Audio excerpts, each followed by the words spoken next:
Hablar de la vida es necesariamente hablar de la muerte, y para hablar de la muerte necesariamente hay que hablar de la vida. El tema de la muerte pues es un tema que está permanentemente asediándonos, y qué tan bueno, Memo, que exista la muerte. Correríamos de pronto el riesgo de ser como los inmortales de Borges, que como nunca se iban a morir, entonces nunca hacían nada, y tenían todos los proyectos empezados, pero nunca, pues como lo podían hacer dentro de 1000 años, entonces nunca hacían nada. Qué bueno que conversáramos un poco sobre este tema de la muerte y de la vida también. A ver, sí, es que la seguridad de que estamos vivos es porque nos vamos a morir. Si nosotros no tuviéramos conciencia de la muerte, no entenderíamos la vida, ni entenderíamos que como la vida es corta, de todas maneras es corta, vivimos muy poco, es la única opción que tenemos para hacer algo. Eso, Los Inmortales de Borges, en ese sentido, es un cuento maravilloso, porque si no fuéramos a morir no haríamos nada, ni habría noción de futuro. Porque es que nosotros nos creamos el futuro es por la cercanía a la muerte. Entonces pensamos en el mañana, pensamos en sobrevivir el mañana, precisamente pendientes de la muerte.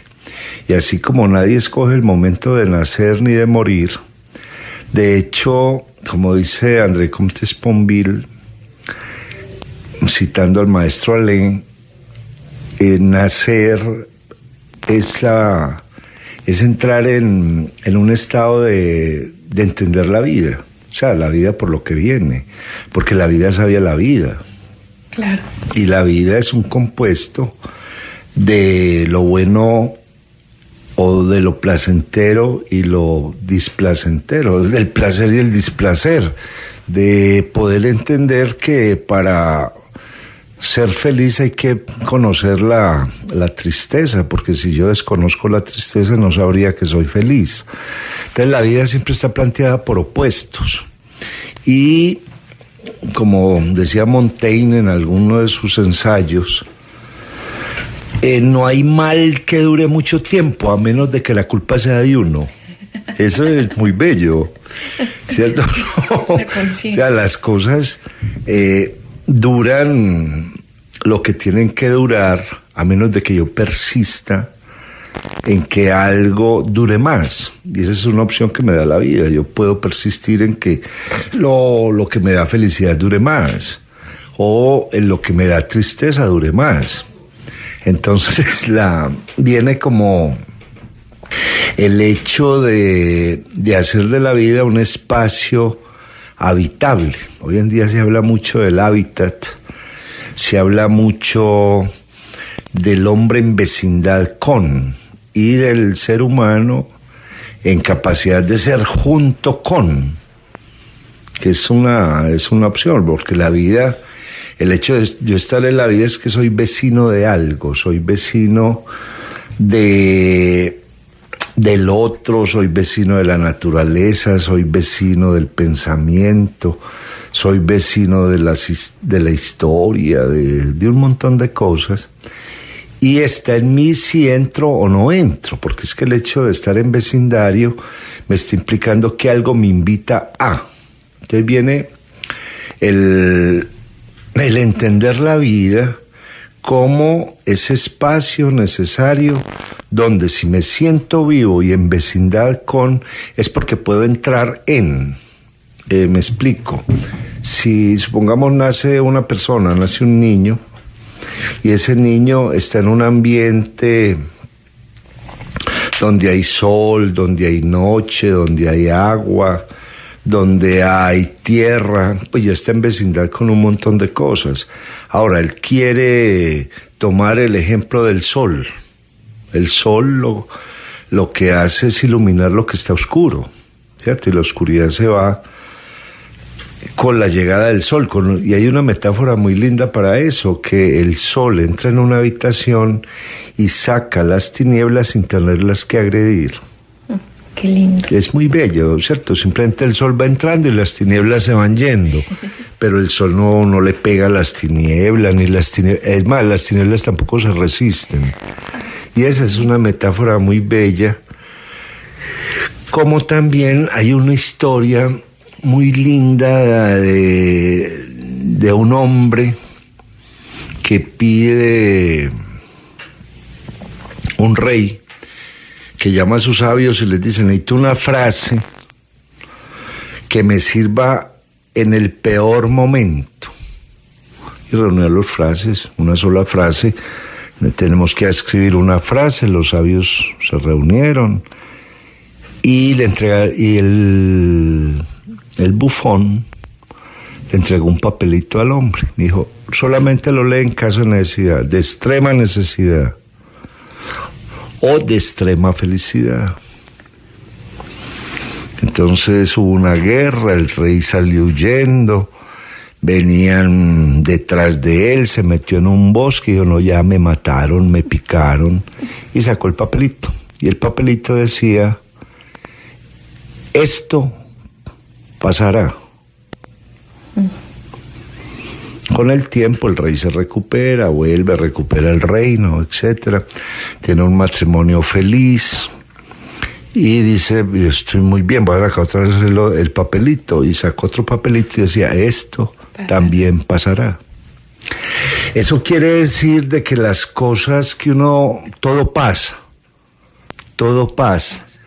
Y lo que ahora es muy grave, mañana no lo es. Lo que ahora es una gran felicidad, mañana no lo es. Entonces esto está implicando lo que es la vida. La vida tiene unos espacios de suba y baja para poder entender la vida. Hay una frase de Petrarca que utiliza Álvaro Mutis en una novela y se ha utilizado pues en muchos libros, que dice: un bel morir, tutta una vita honora. Eso traduce: una muerte bella honra toda una vida.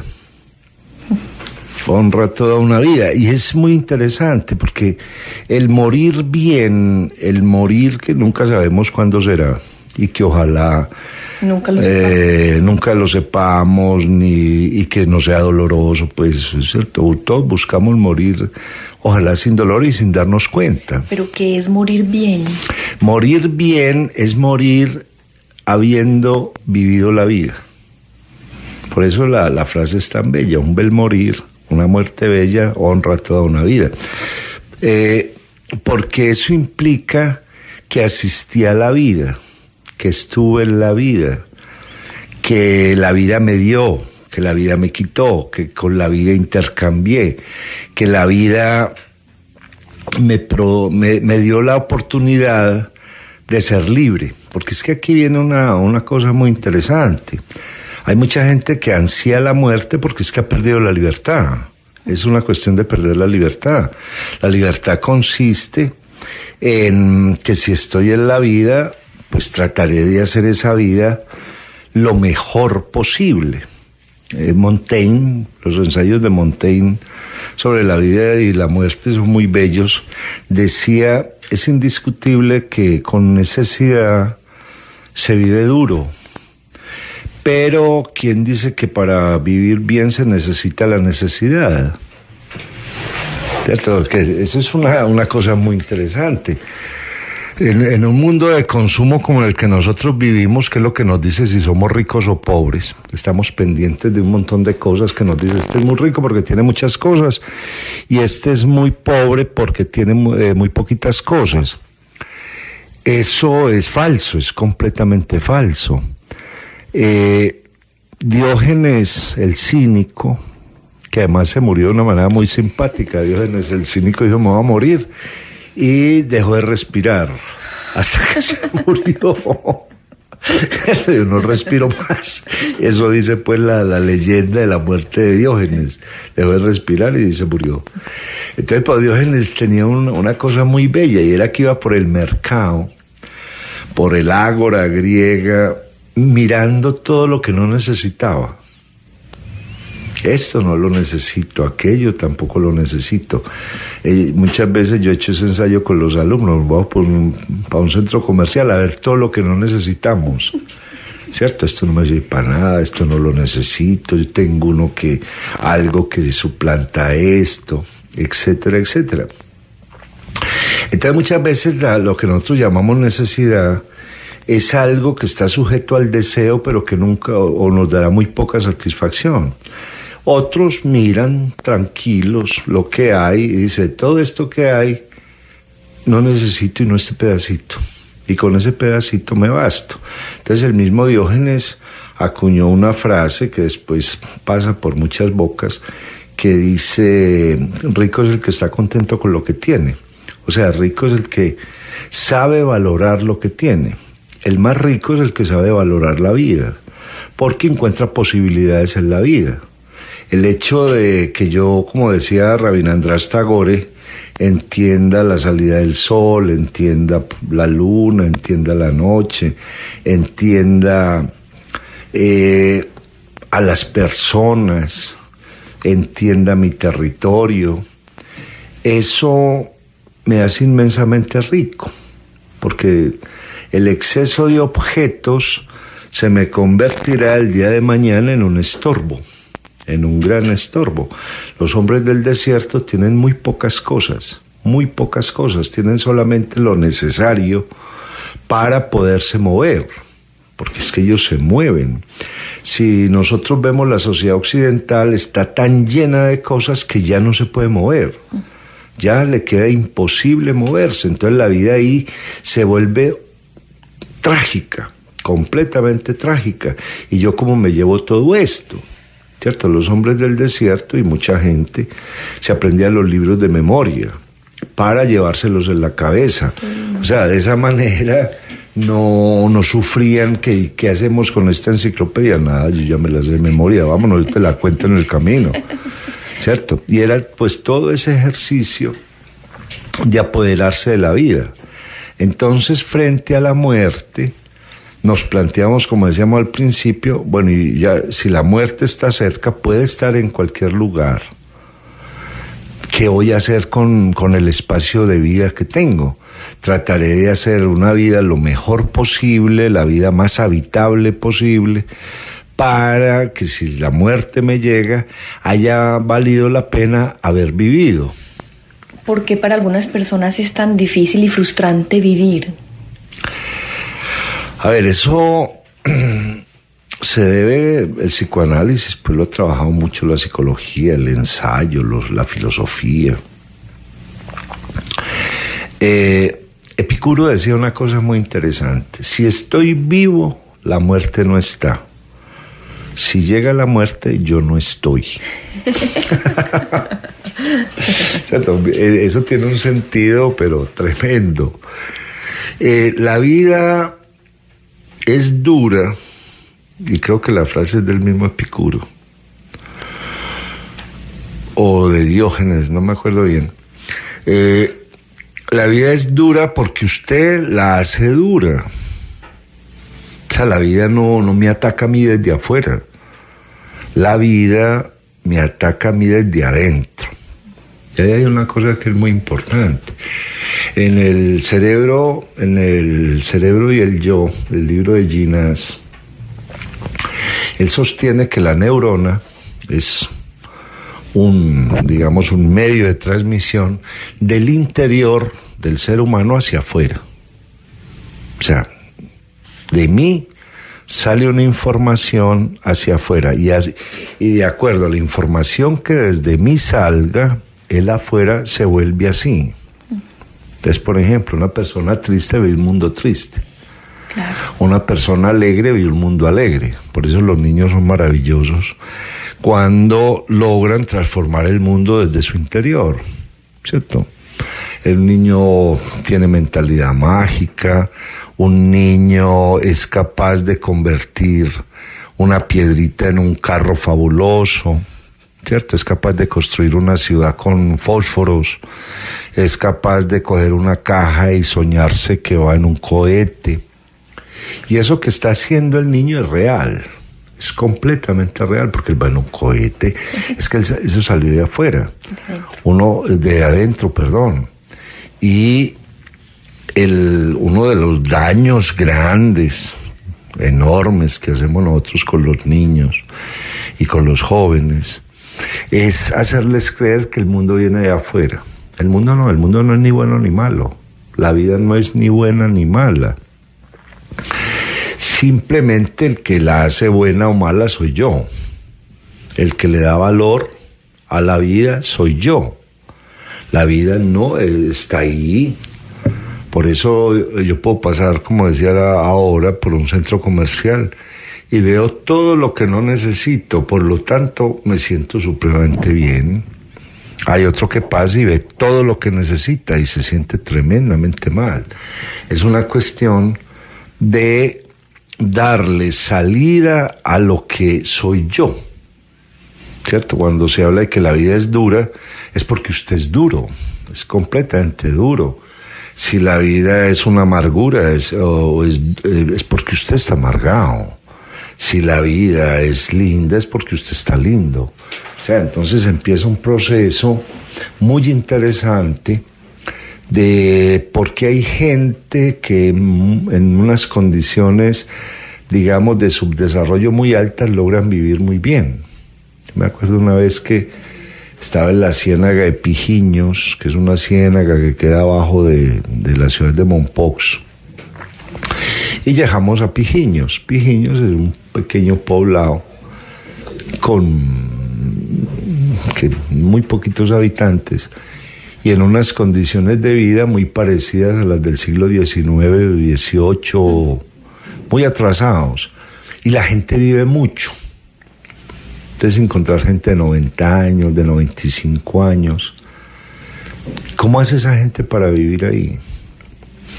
Esa gente logra vivir todos esos años es porque han valorado el agua, han valorado la pesca, han valorado la naturaleza que tiene alrededor, han valorado cada una de las cositas que tienen, ¿cierto? Y al darle valor se han enriquecido, porque parte de la pobreza hoy en día es más una pobreza mental que otra cosa. Uno encuentra gente que tiene mucho dinero tremendamente pobre, porque es que no valora nada. Y yo valoro lo mío y valoro lo del otro, y valoro al otro. Hay una palabra que es muy bella, es cuando yo veo en el otro o en lo otro algo de valor. O sea, cuando le pongo un precio, no en dinero, sino en seguridad. ¿Esto qué tan seguro es para mí? Porque es que la riqueza es simplemente seguridad.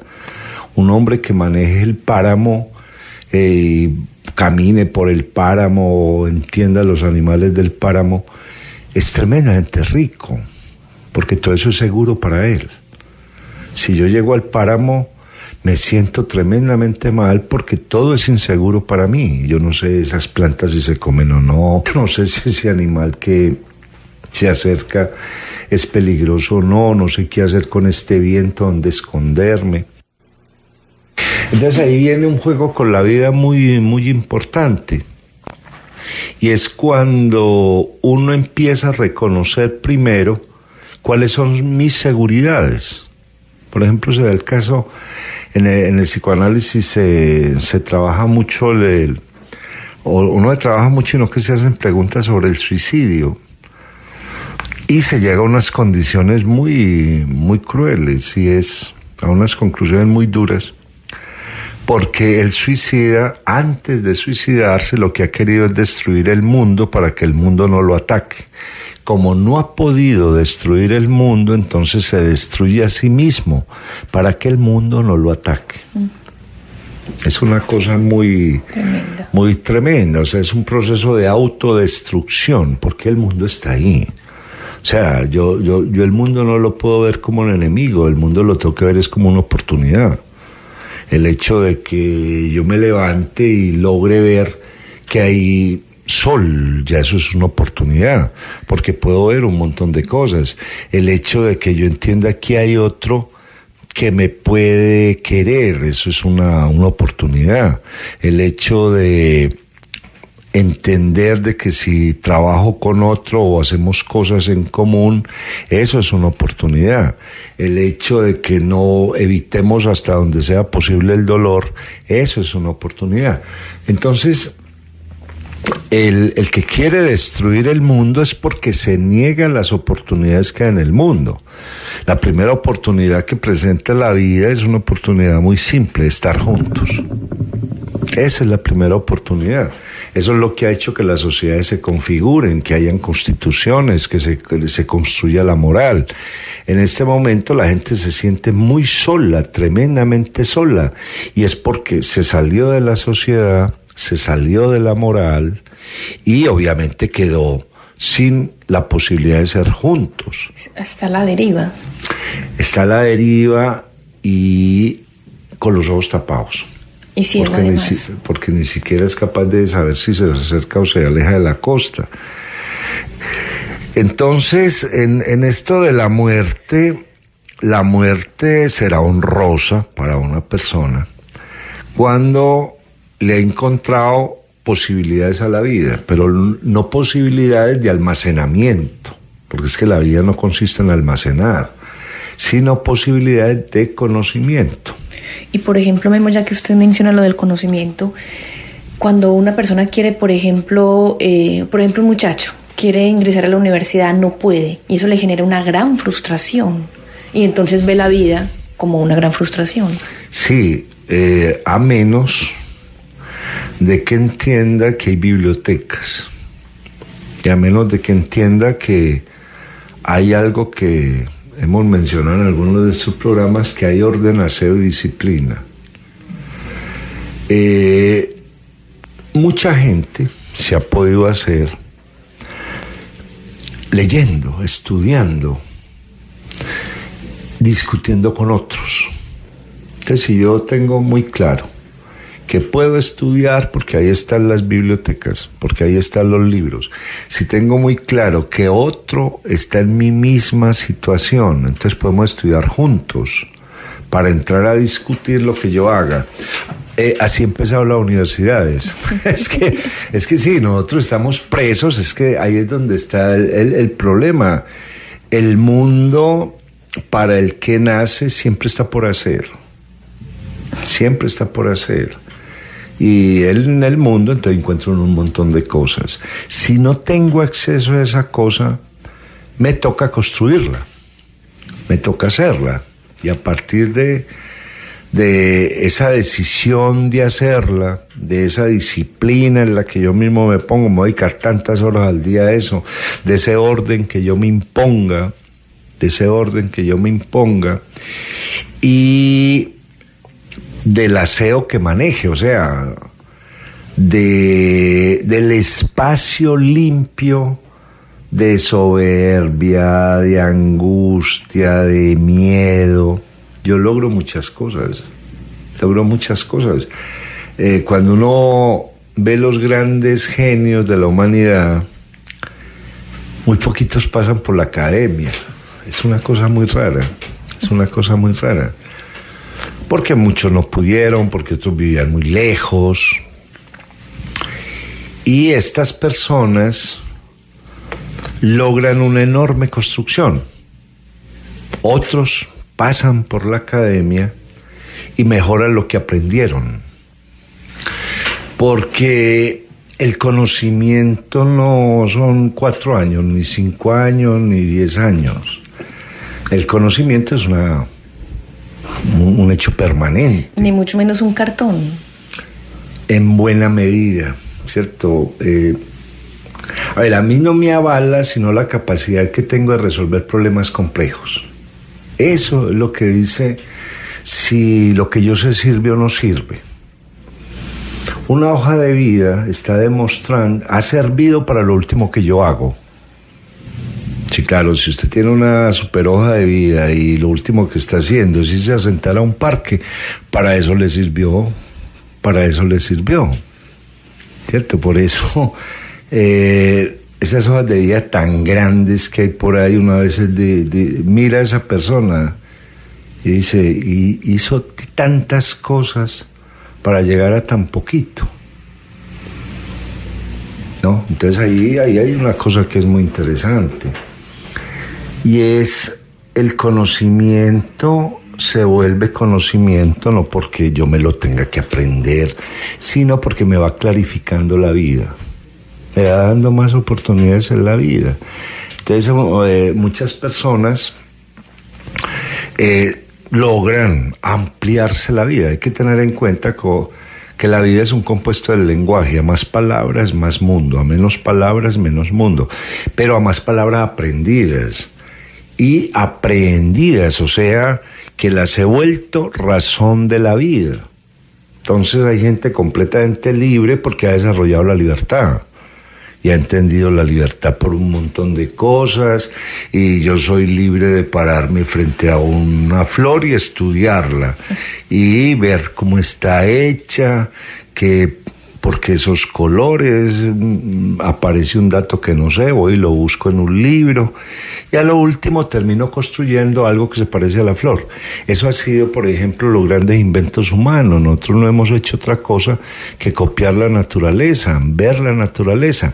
Entonces, no se trata de que si accedo a X o Y cosa, ya con eso lo tenga todo. No, siempre es un principio, siempre es un comienzo. Eso es lo lindo de la vida, de que todos los días estoy naciendo. Séneca decía que la vida es la muerte acumulada.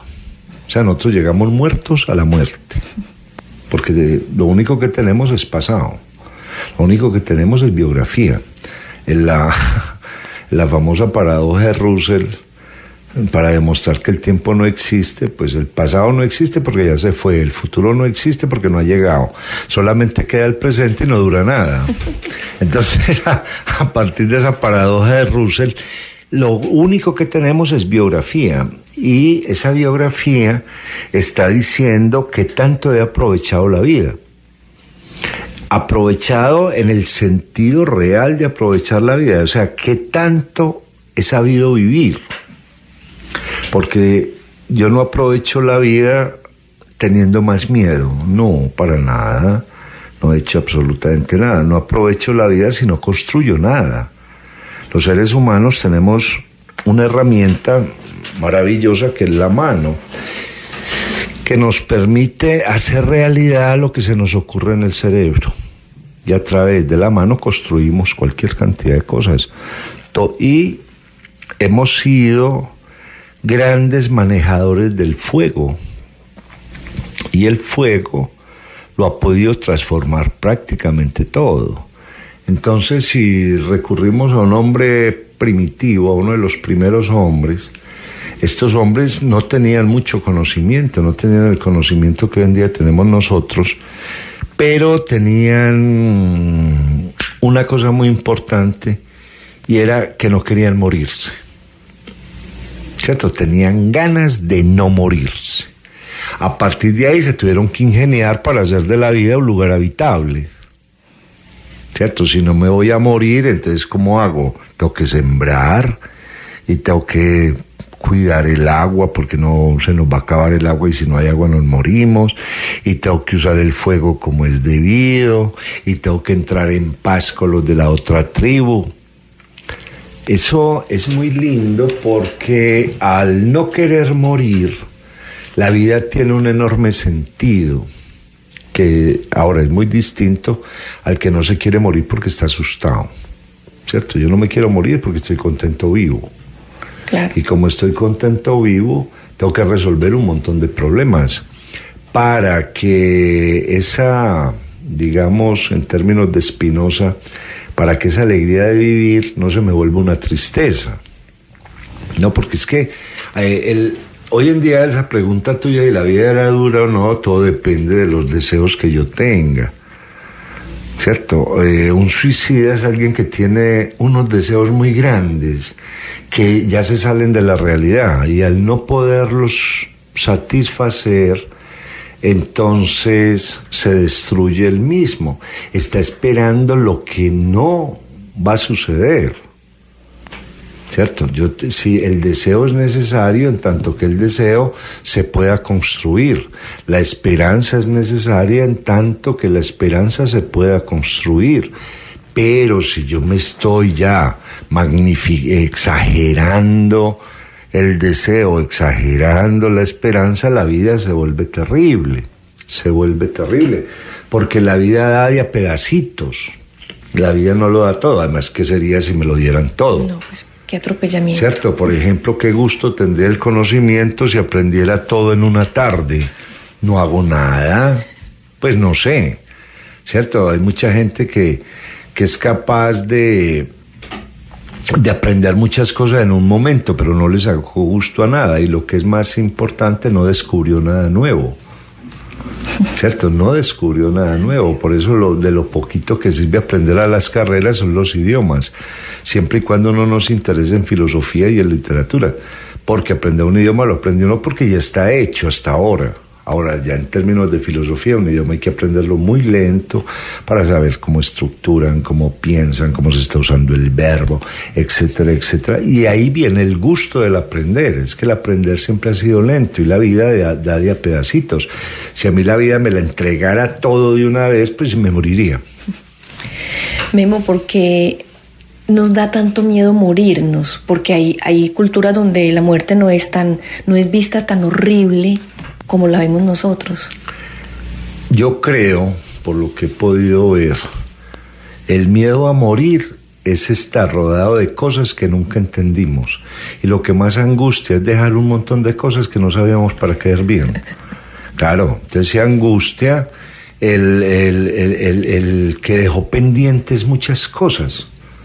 ¿Cierto? Por eso en muchas religiones y en muchas discusiones se habla del arrepentimiento, de lo que no fui capaz de hacer, porque se moriría uno frustrado, completamente frustrado. Esto no fui capaz de hacerlo, aquello otro tampoco fui capaz de hacerlo, aquello otro tampoco. ¿Cierto? Es como mucha gente que compra un montón de cosas, por ejemplo libros, y no los lee. Ese libro le está diciendo cada vez que esa persona los mira, usted no fue capaz de leerme.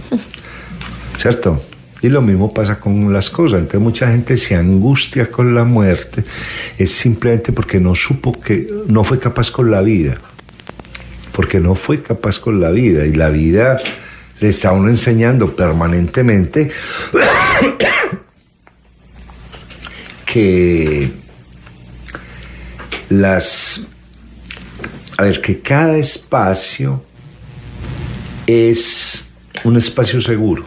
Ahora sí, yo lo volví inseguro por ignorancia, porque me negué porque esa es una de las cosas que también se llevan al caso del suicidio. Un suicida es el que se niega a que el mundo sea como es, que no es capaz de reconocer el mundo. Entonces, a partir de ahí, él mismo desaparece del mundo. No fue capaz con él, no fue capaz con el estar vivo. Entonces, ese temor a morir en mucha gente se debe a un sinfín de preguntas que nunca fueron resueltas, a un sinfín de hechos que nunca fueron terminados. Por eso un bel morir tut una vita honora, porque me muero tranquilo porque sé que lo hice. Fui capaz con esto, fui capaz con aquello, logré hacer esto. Fue bueno vivir. Por eso algunos dicen, mire, el cielo y el infierno se lo lleva a uno. ¿Cierto? Se lo lleva a uno. Y se lo lleva a uno en el sentido del cielo, porque muchas cosas, supongamos que después de la muerte queda la memoria, y tengo una buena memoria, paso más rico que cualquiera, porque estoy recordando cosas muy buenas. ¿Cierto? Entonces el espíritu, el alma o lo que nos siga a nosotros estará pendiente de esta cosa, como ve cómo se hacía de bueno y lo recuerda a uno y lindo esto que hice. Otra cosa es el infierno, esto que no quise hacer, esto que no fui capaz de hacer, y que es doloroso porque pude buscar a alguien que me enseñara. aunque también es la angustia del hombre moderno, que se está dando por autosuficiente. Y nosotros no somos autosuficientes. Yo estoy necesitando de un sinfín de personas para que las cosas me sucedan a mí.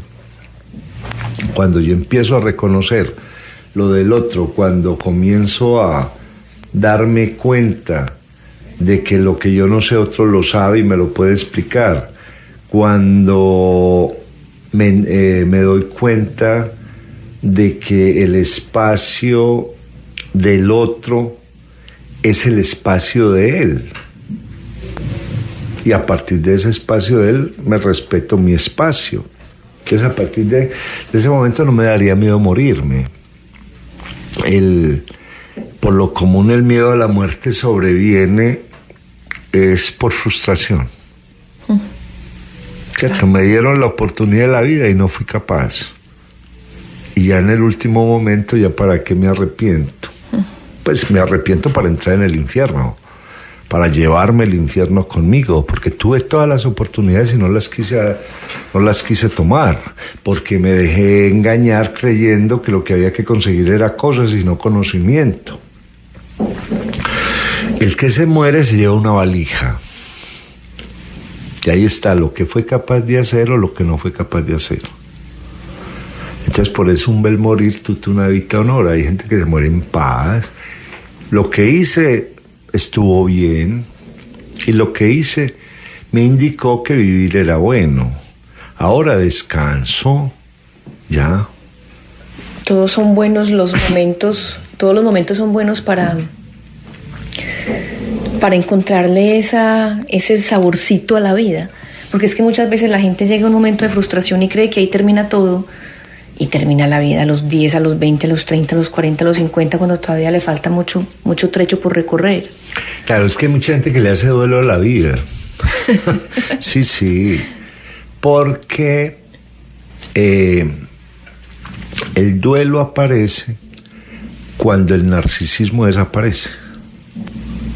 ¿Cierto? Cuando yo creo mucho en mí y la realidad me demuestra que tenía que creer también en el otro, empieza el duelo, ¿cierto? El duelo aparece cuando el deseo se corta de una vez, cuando el deseo ya no es posible. Entonces eso que deseo ya no es posible, y ahí aparece el duelo. Entonces a lo largo de la literatura, pues, que trabaja la vida y la muerte, las cosas son por lo que son y están ahí para cumplir una tarea. Yo trataré de que esa cosa cumpla bien su tarea. Eso implica que la debo conocer, que la debo cuidar, que debo estar atento a lo que suceda con esa cosa, y que para aprender más sobre eso llame a otro, a ver el que sabe de eso. Entonces ahí vivir ya empieza a tener sentido. Los cínicos decían, es que vivir es muy fácil y se vive con muy poquito. Se vive muy poquito. Todo el problema es evitar, hasta donde sea posible, desear lo que no me va a dar resultado. No deseemos lo imposible, deseemos lo posible. Entonces yo deseo tomar el sol, salgo a la calle por la mañana y tomo el sol, mira qué maravilla, ¿cierto? Pero no voy a desear que salga a la calle y me caiga un bulto con $2 millones. Es muy difícil que eso pase. Y qué frustración cuando no pase. Claro, entonces mucha gente se la pasa amargándose y amargando su propia vida porque está esperando hechos que no van a suceder, o que son muy difíciles que sucedan. A mí es muy difícil que me llame Angela Merkel. Memo, ¿cómo estás? Te necesito. No, entonces yo eso no lo deseo. Ahora, si yo logro construir ese lazo para llegar hasta Angela Merkel, ¿cierto? Claro. Para servir dentro del proceso, lo más seguro me llama. Claro. Pero si yo no construyo es muy difícil. Entonces estamos esperando que las cosas sucedan sin que hayamos construido nada para que sucedan. Porque es que las cosas suceden si yo las provoco. Claro, claro. ¿Cierto? Me acuerdo cuando estaba chiquito, mi papá nos decía, Dios nos dio la herramienta, hagamos nosotros el milagro. Ya a nosotros nos tocó, ya nos dio esto, tenemos conocimiento, sabemos esto y ahora nos tocó a nosotros hacer el milagro, no tenemos de otra opción. Ahora, si yo me niego a eso y voy a esperar que las cosas se den, que es parte de ya cuando se trabaja el suicidio dentro de la parte patológica de las enfermedades, cuando la persona se deprime, es porque el mundo lo ha frustrado, porque sus deseos no se han cumplido, y no se han cumplido porque no ha construido. Es que es una cosa elemental, si nosotros nos sentimos útiles, y yo me empiezo a sentir útil en el momento en que soy capaz de bañarme, en el momento en que soy capaz de hacer el nudo de mis zapatos, en el momento en que soy capaz de transformar un alimento, por ejemplo, en el momento en que soy capaz de ordenar mi espacio. Ahí yo me doy dando cuenta de que soy útil, y en el momento en que soy capaz de aprender algo y llevarlo a la práctica, soy útil. Pero si yo estoy deseando ser útil sin preocuparme por serlo, es muy difícil que eso se suceda. O el que busca reconocimiento, es que a mí nadie me reconoce, y la pregunta es, ¿y usted qué ha hecho para que lo reconozcan? Entonces todo es un problema de construcción. El ser humano es el único animal que sabe que se va a morir, y el ser humano es el único animal que sabe que es útil. O sea, una vaca no sabe que es útil, ¿cierto? Un gusanito tan queridito, no saben que son útiles, pero nosotros sí sabemos que somos útiles, y a partir de ahí yo puedo hacer de mi vida una vida muy especial, porque dentro de la utilidad que yo me doy también descubro lo que no me es útil, Entonces hay gente que tiene mucho dinero y no sabe por qué sirve el dinero. No tiene idea. Entonces viven mal o se lo gastan mal. Claro. ¿Cierto? Hay gente que se llena de cosas y no es capaz de volver útiles esas cosas, entonces se le vuelve un estorbo. Se le vuelve un enorme estorbo. Hace poquito conocí yo una persona maravillosa, que el único, en el pequeño apartamento que tiene, no tiene sino una grabadora, y sabe de música como él solo, con su pequeña grabadora. Para eso sí le sirvió la grabadora, para aprender música, ¿cierto? Y mira, esto Memo, y esto es Brahms, y esto es Schubert, espérate, te pongo esta cosita. De pronto no suena muy bien, pero ponerle un poquito de atención. Aprendió para qué era eso, ¿cierto? Aprendió para qué era eso. De nada vale tener un televisor de plasma si no entiendo la película, cómo la hizo, quién es el director que están buscando ahí, no, nada. Entonces la vida es una construcción que yo hago de los medios que tengo, y los medios que tengo me sirven siempre para vivir. ¿Qué es lo más lindo de la vida y qué es lo más lindo de la muerte? Lo más lindo de la vida y lo más lindo de la muerte es uno. Es que usted lo hará lindo o horrible, ¿cierto? No puedo decir es que esto es así, no depende. Alguno de estos sufíes islámicos, creo que Rumi el persa, y no estoy mal, decía una cosa muy bella: si yo miro un jardín y no soy capaz de llevármelo adentro, no vi nada. Es que ahí hay una cosa muy linda, la educación sentimental. ¿Qué es lo que educamos con los sentidos? Yo educo los ojos para que vean lo más bonito. Educo el olfato para oler lo mejor. Educo el gusto para entender el mejor sabor. Educo el tacto para tocar lo más suave, lo mejor. Y educo los oídos para oír lo mejor. Si usted está usando los ojos para ver lo peor, si usa la nariz para oler lo peor, si usa el oído para oír lo peor, si usa el tacto para tocar lo peor y el gusto para el peor sabor, indiscutiblemente que su vida será terrible. Entonces hay que aprender de Rumi. Rumi decía: lo mejor que veamos, llevémonos al interior. Si yo veo un lindo jardín, yo me vuelvo un jardín, qué maravilla, ¿cierto? Eso implica que los colores están donde están, las flores están donde están, todo bueno, y que si miro hacia adentro vuelvo y veo el jardín.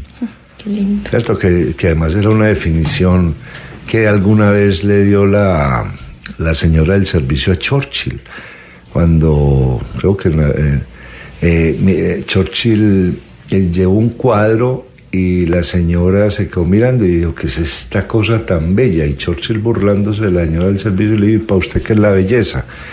La belleza es ver algo, cerrar los ojos y seguirlo viendo. ¿Cierto? Entonces, ese es el juego. Entonces, lo más lindo de la vida es lo más lindo que yo vea, huela, sienta y oiga. Y de pronto lo más lindo de la muerte es poderme morir, como decía Rabindranath Tagore, agradeciendo todo lo lindo que vi. ¿Cierto? Ese es el testamento de Rabindranath Tagore maravilloso. ¿Cierto? Gracias porque me permitiste ver el cielo azul, porque entendí las nubes, porque vi los animales en el campo, las flores, los colores de las flores, los árboles floreciendo. O sea, es que ahí, porque un lindo recuerdo lo sitúa a uno en la vida, un mal recuerdo lo sitúa a uno en el infierno. Es que, y no podemos huir de eso.